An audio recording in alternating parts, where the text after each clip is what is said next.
Alors, il me reste à amener les photographies sur les deux plans de travail ici, mais je vais faire en sorte qu'elles aient la même dimension sur les deux plans de travail. Et pour ça, je vais aller faire éventuellement un carré.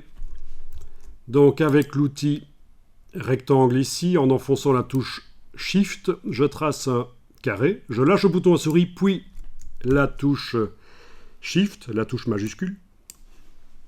Je peux encore redimensionner le carré après l'avoir fait avec l'outil de transformation en prenant une poignée du coin, touche Shift. Je lâche la touche Shift, voilà. Et donc la photographie va apparaître dans ce... là-dedans, voilà. Dans ce carré. Je vais aller mettre le même carré dans l'autre plan de travail. Je vais faire édition, copier, donc CTRL-C. Avec la flèche noire, je vais cliquer sur le plan de travail sur lequel je veux que ça colle et je fais édition, coller. Et là, vous voyez que ça arrive, entre guillemets, n'importe où.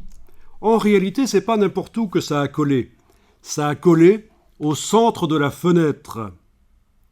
Mais c'est pas ce que je veux. Je vais faire édition, annuler, coller. Et je vais recommencer édition.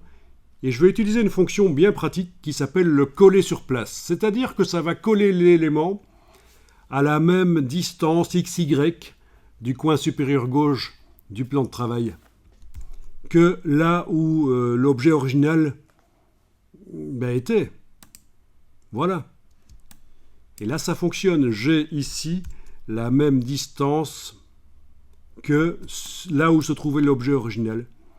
Et donc ceci est encore une autre manière de positionner parfaitement au même endroit les objets, sans avoir dû utiliser la palette de transformation dans ce cas-ci, parce que, voilà, c'était du copier-coller. J'enregistre le document ici.